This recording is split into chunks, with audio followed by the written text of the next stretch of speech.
Good morning, friends. My name is Girdhari Lal Meena, Assistant Professor, Business Administration, government college काला डेरा। आज हम विपणन के महत्व के बारे में जानेंगे। विपणन के जो महत्व है उसके बारे में पीटर एफ ड्रकर लिखते हैं, विपणन व्यवसाय का एक विशिष्ट एवं अनूठा कार्य है। व्यवसाय को अन्य मानवीय संगठनों से पृथक करने वाला तथ्य ही यह है, वह वस्तु एवं सेवाओं का विपणन करता है, जबकि जो धार्मिक संस्था है, सेना, स्कूल या राज्य ऐसा नहीं करते। व्यवसाय ही ऐसा संगठन है जो वस्तु एवं सेवाओं के विपणन से अपने को परिपूर्ण करता है। यदि किसी व्यवसाय में विपणन अनुपस्थित है या संयोगिक है तो वह व्यवसाय नहीं कहा जा सकेगा और न ही उसे व्यवसाय की भांति संचालित किया जाना चाहिए। अब विपणन की जो महत्व है, इम्पोर्टेंसी है, वो इसी बात से हो जाती है कि बिना विपणन के व्यवसाय का कोई अस्तित्व नहीं है। अब हम यह देखेंगे कि विपणन जो है उसके महत्व कैसे हैं। इनको हम अलग अलग भागों में बांट रहे हैं कि फर्म की दृष्टि से विपणन का क्या महत्व है, समाज की दृष्टि से विपणन का क्या महत्व है, राष्ट्र की दृष्टि से विपणन का क्या महत्व है। सबसे पहले हम देखते हैं कि विपणन का महत्व फर्म की दृष्टि से। फर्म की दृष्टि से विपणन के महत्व में पहला पॉइंट है अधिकाधिक लाभ कमाने के लिए। अधिकाधिक से मतलब है मार्केटिंग के माध्यम से कोई भी फर्म अधिकतम लाभ प्राप्त कर सकती है, क्योंकि जितना ज़्यादा वस्तु की मार्केटिंग की जाएगी उतनी ज़्यादा इकाइयों का प्रोडक्शन होगा और जितनी ज़्यादा प्रोडक्शन होता है उतना विक्रय बढ़ता है। विक्रय बढ़ने से, प्रोडक्शन ज़्यादा होने से वस्तु की लागत कम आएगी और वस्तु में लाभ अधिक होगा। फर्मों को एक नया क्षेत्र मिल जाएगा जहां वो अपनी वस्तुओं का विक्रय करेंगे, जिससे उनको अधिक यूनिट विक्रय होने से अधिक लाभ प्राप्त होगा। नवीन उत्पाद का निर्माण। नवीन उत्पाद निर्माण का मतलब है कि किसी भी यूनिट को या किसी भी फर्म को जब कोई नई वस्तु का निर्माण करना है तो वो पहले से मार्केट का अध्ययन करेगी कि किस प्रकार से अपनी यूनिट के माध्यम से वो ग्राहकों को संतुष्ट कर सकती है और ग्राहकों को संतुष्ट करने हेतु उसे किस प्रकार की प्रोडक्ट का या वस्तु का उत्पादन करना चाहिए। नवीन उत्पाद जो है उसको ग्राहक किस प्रकार से स्वीकार करेंगे, ये मार्केटिंग के माध्यम से डिसाइड होता है। कोई भी वस्तु जब बाज़ार में नई होती है तो ग्राहक उसको अचानक से या एकदम से स्वीकार नहीं करते, परंतु मार्केटिंग के माध्यम से उस वस्तु का परिचय ग्राहकों से करवाया जाता है, जिससे नवीन उत्पाद शीघ्रता से बाज़ार में स्वीकार कर लिया जाता है। अगला पॉइंट है प्रतिस्पर्धा में विजय प्राप्त करने हेतु। प्रतिस्पर्धा का तात्पर्य है कंपटीशन। एक ही प्रकार की बहुत सी फर्में होती हैं जो समान प्रकार की वस्तुएं उत्पादित करती है, जैसे साबुन बनाने वाली फर्में, शैम्पू बनाने वाली या बहुत से ऐसे प्रोडक्ट या सेवाएं उपलब्ध कराने वाली। अब उनमें आपस में कंपटीशन, प्रतिस्पर्धा होती है कि कौन सी फर्म किस प्रकार से ज़्यादा लाभ प्राप्त कर सकें।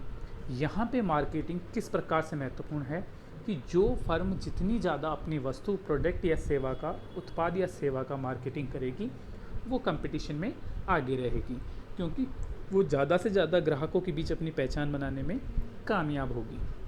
इसके बाद नेक्स्ट है बदली हुई परिस्थितियों का सामना करने के लिए। बदली हुई परिस्थितियों से तात्पर्य है कि एक वस्तु का एक स्थान पर विक्रय और दूसरे भौगोलिक स्थान पर उसका विक्रय, दोनों स्थान की परिस्थितियाँ अलग अलग हो सकती है, राजनीतिक रूप से, धार्मिक रूप से, वातावरण के रूप से, व्यावसायिक वातावरण के रूप से। तो वहाँ पर सामना करने के लिए या उन परिस्थितियों में निपटने के लिए या उन परिस्थितियों से संघर्ष करने के लिए मार्केटिंग का बहुत ज़्यादा महत्वपूर्ण है। मार्केटिंग ही एक ऐसा साधन है जिसके माध्यम से वस्तु वहाँ पर टिक पाती है या शीघ्रता से अपना स्थान बना पाती है। नेक्स्ट है व्यवसाय की ख्याति में वृद्धि के लिए। ख्याति में वृद्धि से तात्पर्य है कि कोई भी वस्तु जिसके बारे में लोग ज़्यादा से ज़्यादा जानते हैं, नाम से पहचानते हैं, ब्रांड नाम से पहचानते हैं, वो होती है उस वस्तु की ख्याति। अब उस वस्तु की ख्याति जो है, व्यवसाय की ख्याति किस प्रकार से बढ़ेगी, जैसे जैसे मार्केटिंग होगी या जिस वस्तु की जितनी ज़्यादा मार्केटिंग होगी, लोग उसको पहचानने लगेंगे, क्रय करेंगे, उपयोग करेंगे, उसके बारे में चर्चा करेंगे। इस प्रकार तेज़ी से उस व्यवसाय का पहचान मार्केट में बनती है और उसकी ख्याति में वृद्धि होती है। नेक्स्ट है सूचनाओं के आदान प्रदान में सहायक। सूचनाओं के आदान प्रदान से मतलब है मार्केटिंग जो प्रक्रिया है वो वस्तु के उत्पादन के पूर्व शुरू होती है और वस्तु के विक्रय के बाद तक ग्राहकों की संतुष्टि जानने तक भी मार्केटिंग अपना कार्य करती रहती है। तो इसमें यहाँ सूचनाओं के आदान प्रदान में सहायक से मतलब है कि यदि हम ग्राहकों को अपने उत्पाद या वस्तु जब बेचते हैं तो उनसे जो सूचनाएं प्राप्त होती है कि उनको हमारी वस्तु कैसे लगी, हमारी वस्तु में किस प्रकार सुधार किया जा सकता है, मार्केट में उपलब्ध अन्य वस्तुओं की तुलना में वो हमारी वस्तु को किस प्रकार का श्रेणी देंगे, किस प्रकार से वो और सुधार चाहेंगे, हमारी वस्तु में वो किस प्रकार से सुधार चाहेंगे, क्या आपने किसी अन्य रिश्तेदार या अपने साथियों को अपनी वस्तु के बारे में बताएंगे। ऐसी सूचनाएं प्राप्त करने में जिससे कि हम हमारी वस्तु को और अच्छा बना सकें, हमारी सेवाओं को और अच्छा बना सकें, ऐसी सूचनाएं प्राप्त करने में मार्केटिंग बहुत सहायक होती है। उत्पादन की न्यूनतम लागत। उत्पादन की न्यूनतम लागत से तात्पर्य है कि वस्तु के उत्पादन का एक सामान्य से नियम है कि हम जितनी ज़्यादा वस्तु उत्पादित करते हैं उसकी न्यूनतम लागत कम होती जाती है। ऐसा क्यों होता है कि ज़्यादातर जो वस्तुएं होती है उसमें फिक्स कॉस्ट जो होती है वो पर यूनिट भी अधिकतम यूनिट पे भी बहुत कम परिवर्तन उनमें होता है। तो जैसे जैसे ज़्यादा वस्तुओं का उत्पादन होगा फिक्स कॉस्ट कम रहने के कारण वस्तु की टोटल कॉस्ट कुल लागत जो है कम आएगी और ज़्यादा मात्रा में जब वस्तुएं उत्पादित होती है तो उनकी कॉस्ट कम आती है जिससे व्यापार में लाभ भी ज़्यादा होता है। अगला है विदेशी व्यापार में सफलता। विदेशी व्यापार सफलता। आज जो मार्केट है ग्लोबलाइजेशन का है। हम ऑनलाइन ट्रेडिंग के माध्यम से, ऑनलाइन शॉपिंग के माध्यम से विश्व में कहीं भी अपनी वस्तुओं को प्रदर्शित कर सकते हैं, क्रय विक्रय कर सकते हैं, नए बाज़ार का विकास कर सकते हैं। तो विपणन के माध्यम से हम हमारी वस्तु का कहीं भी प्रचार कर सकते हैं जिससे हमें स्थानीय मार्केट के अलावा देशी विदेशी राज्य अंतर्राज्यीय स्तर पर हमें बाज़ार उपलब्ध होता है। और अगर हम विदेशों में भी व्यापार करना चाहते हैं तो मार्केटिंग हमें उसमें बहुत ही ज़्यादा सहयोग प्रदान करती है। मार्केटिंग के माध्यम से हम विदेशी व्यापार में शीघ्रता से सफलता प्राप्त करते हैं। नेक्स्ट है संस्था का विकास। संस्था का विकास। जैसे जैसे प्रोडक्ट का डेवलपमेंट होता है, प्रोडक्ट का विकास होता है, लोग प्रोडक्ट को जानने लगते हैं, वैसे वैसे हमारी संस्था का तेज़ी से विकास होगा। तो ये थे फर्म की दृष्टि से विपणन का महत्व। नेक्स्ट है समाज की दृष्टि में विपणन का महत्व। समाज की दृष्टि से तात्पर्य है कि समाज को विपणन से क्या फ़ायदा है या क्या इम्पोर्टेंस है, क्या महत्व है समाज में।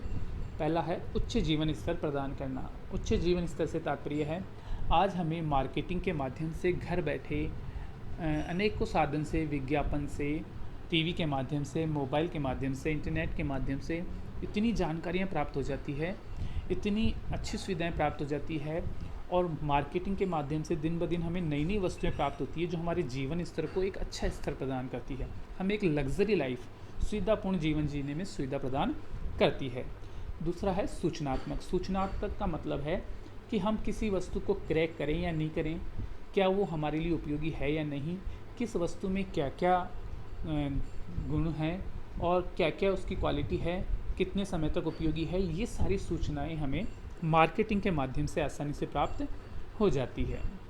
नेक्स्ट है वस्तुओं का तुलनात्मक अध्ययन। तुलनात्मक का मतलब है कि हम एक ही प्लेटफॉर्म पे मार्केटिंग या विपणन के माध्यम से अनेक वस्तु जो एक जैसी है, जैसे मान लीजिए कि आप मार्केट में कोई कार परचेज करने जा रहे हो तो उसको परचेज करने से पहले आप ऑनलाइन या शोरूम से जा कर के या पर्सनली देख करके आप अलग अलग वस्तुओं का, मतलब अलग अलग कारों का, अलग अलग कंपनी की कारों का जो कि सेम फीचर्स उनमें तुलनात्मक अध्ययन करके अपने लिए सर्वश्रेष्ठ वस्तु का चयन कर सकते हैं और कौन सी वस्तु आपके लिए अधिक उपयोगी होगी ये आप उसका तुलनात्मक अध्ययन करके मालूम कर सकते हैं।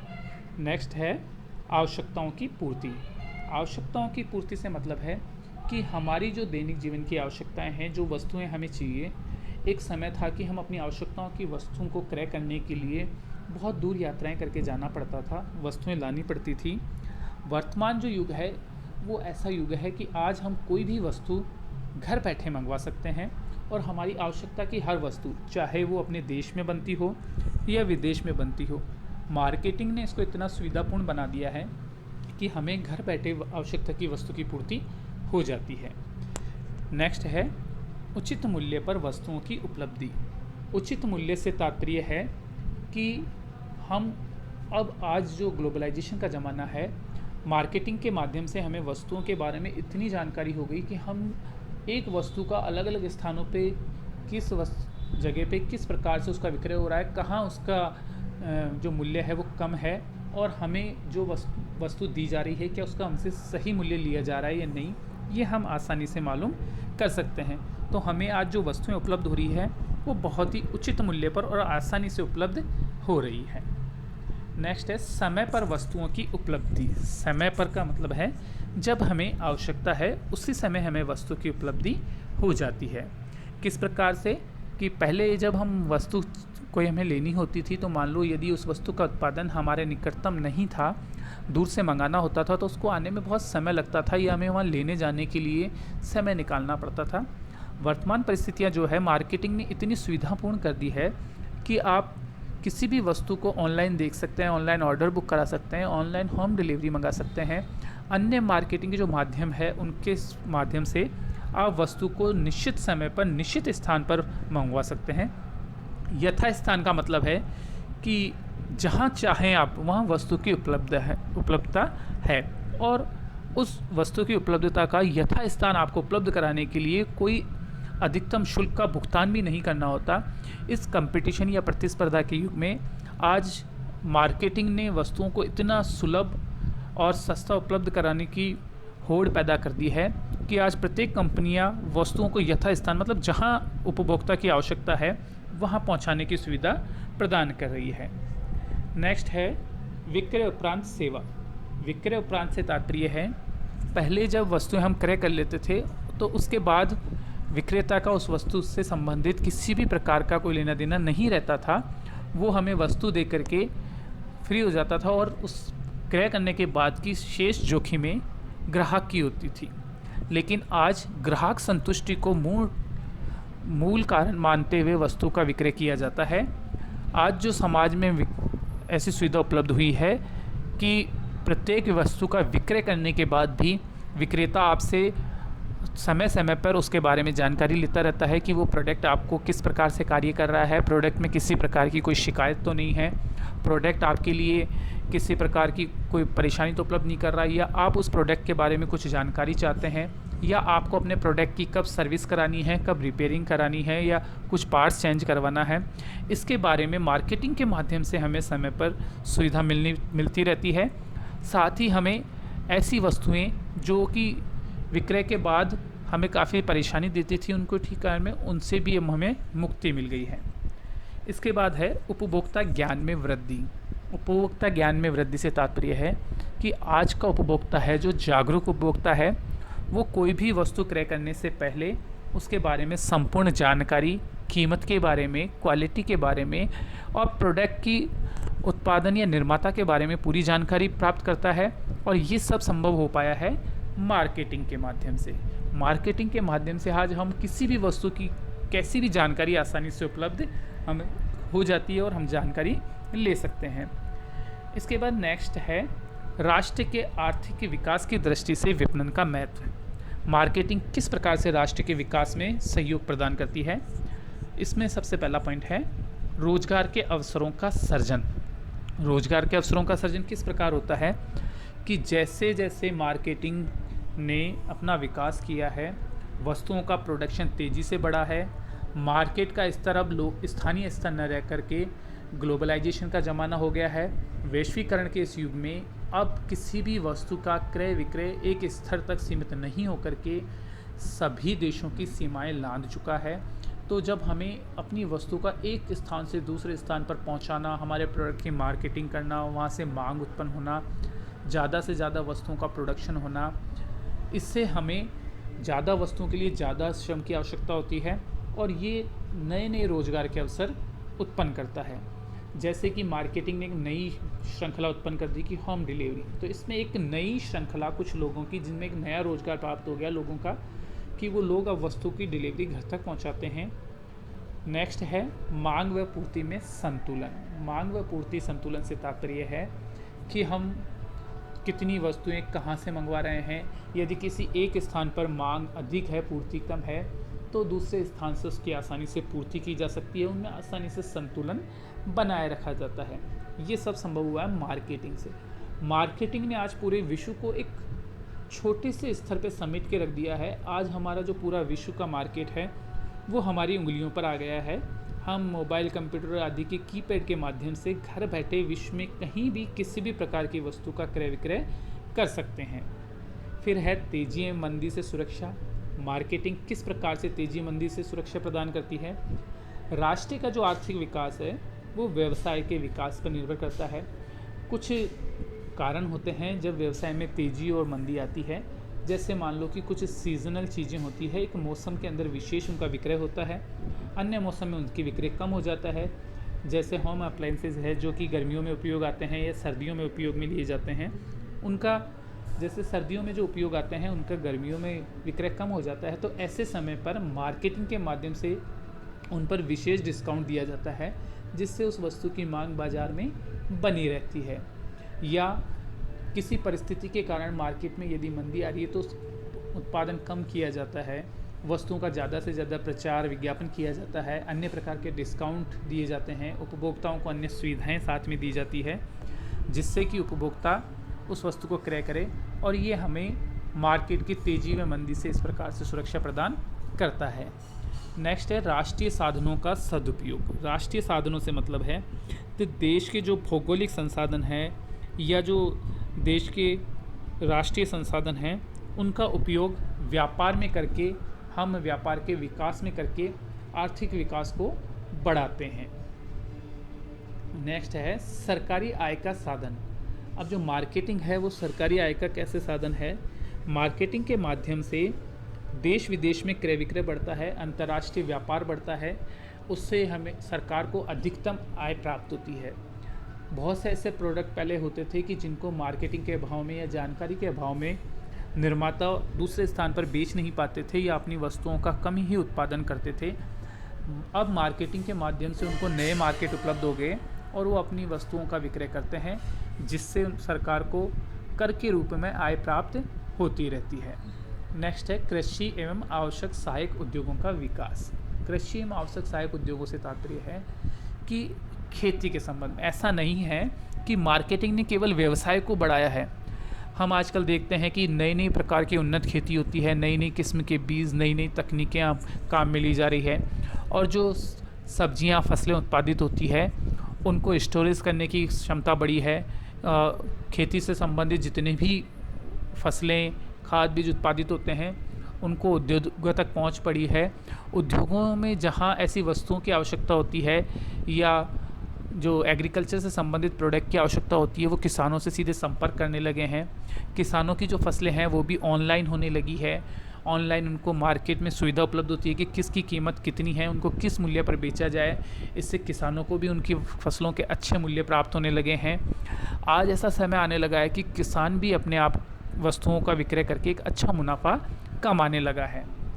नेक्स्ट है विदेशी मुद्रा का अर्जन। विदेशी मुद्रा का अर्जन में सहयोग इस प्रकार है कि मार्केटिंग के माध्यम से आज छोटे छोटे फर्में या व्यवसाय भी अपना बाज़ार विदेशों तक विस्तार कर चुके हैं।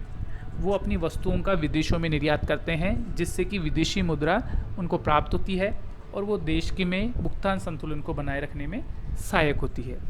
इस प्रकार से मार्केटिंग जो है वो हमारे देश के आर्थिक विकास, सामाजिक विकास और फर्मों के विकास में बहुत ही महत्वपूर्ण है। विपणन जो है वो किसी भी राष्ट्र की अर्थव्यवस्था को, चाहे वो विकासशील हो अथवा अर्धविकसित अथवा विकसित, सुदृढ़ता प्रदान करता है, मतलब मजबूती प्रदान करता है और उसे गतिशील बनाने में अनुपम योगदान देता है। इस दृष्टि से अब तक फैली हुई इस भ्रामक विचारधारा को दूर करने में भी सहयोग किया है कि विपणन में उसकी गतिविधियां केवल विकसित राष्ट्रों के लिए ही उपयोगी प्रमाणित होगी, अविकसित और विकासमान राष्ट्रों के लिए नहीं।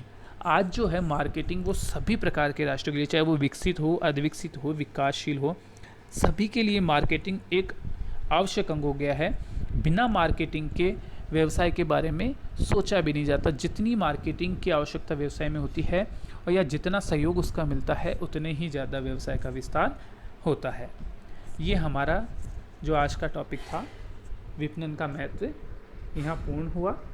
आपको ये कैसा लगा इसके बारे में ज़रूर बताएं। Thank you very much.